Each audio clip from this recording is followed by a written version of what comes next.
Mobile ফোনৰ সকলোতকৈ বেছি ব্যৱহাৰ হোৱা এক্সেসৰিজৰ কথা আমি যদি ক'বলৈ যাওঁ তেতিয়াহ'লে আমি ক'ব লাগিব হেডফোন নাইবা ইয়াৰফোনৰ কথা। আপুনি নিজেই দেখিবলৈ পায় হেডফোন আৰু ইয়াৰফোনৰ ব্যৱহাৰ।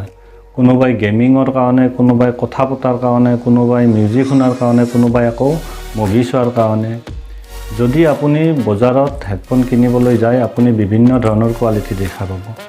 যদি ইয়াৰ ওপৰত আপোনাৰ কোনো ৰিভিউ নাথাকে বা ৰিভিউ এভেইলেবল নহয় তেতিয়াহ'লে আপুনি ইয়াৰ স্পেচিফিকেশ্যন চাই কেনেকৈ জানিব যে আপোনাৰ কাৰণে কোনটো হেডফোন বেষ্ট হ'ব। আহক আজি মই এই ভিডিঅ'টোত হেডফোন ইয়াৰফোনৰ স্পেচিফিকেশ্যনৰ ওপৰত আপোনালোকক গোটেইখিনি কথা বুজাই দিম। আপোনালোকে ভিডিঅ'টো শেষলৈ চাই থাকক।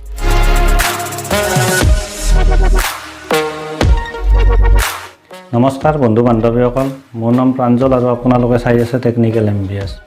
মই হেডফোন ইয়াৰফোনৰ স্পেচিফিকেশ্যনৰ কথা ক'বলৈ যোৱাৰ আগত আমি বজাৰত কেনেকুৱা বিভিন্ন ধৰণৰ হেডফোন ইয়াৰফোন দেখিবলৈ পাওঁ তাৰ কথা কৈছোঁ। প্ৰথম আহিছোঁ অন ইয়াৰ হেডফোন। এই অন ইয়াৰ হেডফোনটো যদি আপুনি লগায় তেতিয়াহ'লে দুইখন কাণৰ বাহিৰত এনেকৈ থাকিব। যদি আপুনি মৰ্ণিং ৱাকত ব্যৱহাৰ কৰিব বিচাৰে, ইভিনিং ৱাকত ব্যৱহাৰ কৰিব বিচাৰে তেতিয়াহ'লে অন ইয়াৰ হেডফোনটো আপুনি ব্যৱহাৰ কৰিব পাৰে। অন ইয়াৰ হেডফোনৰ পিছত এইবাৰ আহিছোঁ মই অভাৰ ইয়াৰ হেডফোন। এই অভাৰ ইয়াৰ হেডফোন যদি লগায় তেতিয়াহ'লে দুইখন কাণ সম্পূৰ্ণ নেদেখাকৈ কভাৰ কৰি লয়। এই অভাৰ ইয়াৰ হেডফোন বজাৰত সাধাৰণতে দুই ধৰণৰ পোৱা যায়। এটা হ'ল অ'পেন বেক, এটা হ'ল ক্ল'জ বেক। যদি অ'পেন বেক অভাৰ ইয়াৰ হেডফোন ব্যৱহাৰ কৰে তেতিয়াহ'লে বাহিৰত কিছুমান এক্সট্ৰা নেচাৰেল নইজ শুনা পাব পাৰে। আৰু যদি ক্ল'জ বেক ব্যৱহাৰ কৰে তেতিয়াহ'লে ছিষ্টেমৰ পৰা ডেলিভাৰ হোৱা ইফেক্টৰ বাহিৰে কোনো এক্সট্ৰা নইজ শুনা নাপায়। যদি আপুনি মিউজিকৰ ফুল এক্সপিৰিয়েঞ্চ ল'ব বিচাৰে, যদি আপুনি প্ৰফেশ্যনেল গেমাৰ তেতিয়াহ'লে এই অভাৰ ইয়াৰ হেডফোন ব্যৱহাৰ কৰিব পাৰে। হেডফোনৰ পিছত আমি আহিছোঁ এইবাৰ এয়াৰফোনলৈ। এই এয়াৰফোনবোৰ কাণৰ মাজত অকণমান ভিতৰ অংশত বহে। আমি বজাৰত বহুত বেলেগ বেলেগ এয়াৰফোন দেখিবলৈ পাওঁ। তাৰ ভিতৰত আছে ৱাইড হেডছেট। আপুনি যদি বহু সময় কথা পাতি থাকিব বিচাৰে, যদি আপুনি চাৰ্জিঙৰ কাৰণে প্ৰব্লেম পায়, যদি আপুনি শুই কথা পাতিব বিচাৰে তেতিয়াহ'লে আপুনি ৱাইড হেডছেট ব্যৱহাৰ কৰিব পাৰে।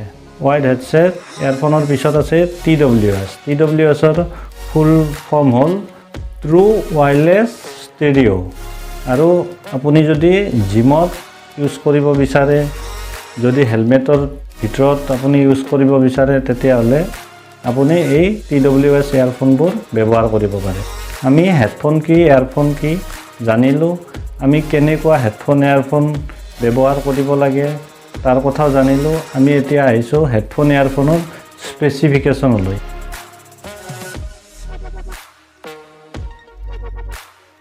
স্পেচিফিকেশ্যন চাবলৈ গ'লে আমি প্ৰথম চাম তাৰ ছাউণ্ড ইফেক্ট। বেছ ট্ৰেবল। বেছ ট্ৰেবল চাবলৈ গ'লে আমি চাব লাগিব ফ্ৰিকুৱেঞ্চি। আৰু আমি আগতে শুনি আহিছোঁ বা নিজে পঢ়ি আহিছোঁ মানুহৰ নৰ্মেল ফ্ৰিকুৱেঞ্চি ৰেঞ্জ হ'ল মিনিমাম 20 হাৰ্টছ আৰু মেক্সিমাম 20,000 হাৰ্টছ বা 20 কিলো হাৰ্টছ। আৰু এই হেডফোন এয়াৰফোনবিলাকৰ মিনিমাম ফ্ৰিকুৱেঞ্চি ৰেঞ্জ দিয়া থাকে 12 হাৰ্টছৰ পৰা 22 হাৰ্টছলৈ আৰু মেক্সিমাম দিয়া থাকে 18 কিলো হাৰ্টছৰ পৰা 22 কিলো হাৰ্টছলৈ। গতিকে আমি এটা বস্তু চাব লাগিব, মিনিমাম ৰেঞ্জ যিমান কমৰ হয় আমাৰ বেছ কোৱালিটিটো সিমান ভাল হয়, আৰু মেক্সিমাম ৰেঞ্জ যিমান ওপৰৰ হয় আমাৰ ট্ৰেবল কোৱালিটিটো সিমান ভাল হয়। ফ্ৰিকুৱেঞ্চিৰ পিছত আমি চাম ড্ৰাইভাৰ চাইজ। এই ড্ৰাইভাৰৰ কাম হ'ল ইলেক্ট্ৰিকেল ছিগনেল এটাক অডিবল ছাউণ্ডলৈ কনভাৰ্ট কৰা, যাতে আমি ছাউণ্ডটো বুজিব পাৰোঁ। নৰ্মেলি হেডফোন এয়াৰফোনৰ ড্ৰাইভাৰ তিনিটা বস্তুৰে বনোৱা হয়। এটা হ'ল মেগনেট, এটা হ'ল ভইচ কল, এটা হ'ল ডাইফ্ৰাম। এই তিনিটা কম্বাইন কৰি ড্ৰাইভাৰ বনোৱা হয়। আৰু যিবিলাক হাই ৰেঞ্জৰ হেডফোন এয়াৰফোন আছে তাত বহুত বেলেগ ধৰণৰ ড্ৰাইভাৰ লগোৱা হয়, যেনে electrostatic driver, dual driver, dynamic driver আৰু তেনেকুৱা বহুতো আছে। ক'বলৈ গ'লে লিষ্টখন বহুত দীঘল হৈ যায়। আপুনি স্পেচিফিকেশ্যনত দেখিব driver size 8mm, 9mm, 12mm এনেকৈ ওপৰলৈ গৈ থাকে। আৰু এই ড্ৰাইভাৰ চাইজ যিমান বেছি mmৰ হ'ব সিমানে ছাউণ্ড কোৱালিটিটো ভাল হয়। আমি নৰ্মেলি ব্যৱহাৰ কৰা হেডফোন এয়াৰফোনৰ স্পেচিফিকেশ্যনৰ কথা মই আপোনাক জনালোঁ। আৰু যদি আমি এম্প্লিফায়াৰত বজোৱা হেডফোন এয়াৰফোনৰ কথা ক'বলৈ যাওঁ তেতিয়াহ'লে তাৰ স্পেচিফিকেশ্যনত তাৰ চাব লাগিব impedance, total harmonic distortion, noise cancellation, sensitivity, এই সকলোবোৰ চাবলৈ গ'লে ভিডিঅ'টো বহুত দীঘল হৈ যাব। আজি মই আপোনালোকক নৰ্মেলি যিখিনি আমি হেডফোন এয়াৰফোন ব্যৱহাৰ কৰোঁ এইখিনি কথা জনালোঁ। আপুনি নৰ্মেলি যিখিনি হেডফোন এয়াৰফোন ব্যৱহাৰ কৰিব তাৰ স্পেচিফিকেশ্যন চাই আপুনি বজাৰত আপোনাৰ কাৰণে বেষ্ট কোৱালিটিৰ হেডফোন নাইবা এয়াৰফোনটো কিনিব পাৰিব। বন্ধু বান্ধৱীসকল, টেকন'লজিৰ যিকোনো বস্তুৰ ওপৰত মোৰ পৰা যদি এনেকুৱা ভিডিঅ' আৰু বিচাৰে তেতিয়াহ'লে মোৰ চেনেলটো ছাবস্ক্ৰাইব কৰক আৰু কিবা ক'ব লগা আছে যদি আপোনালোকে কমেণ্ট কৰক।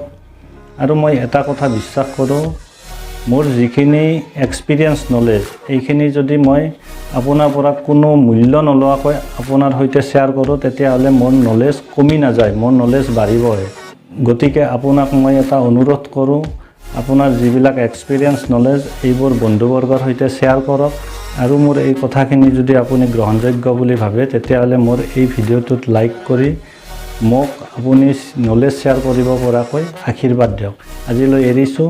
ধন্যবাদ। জয় হিন্দ, জয় আই অসম।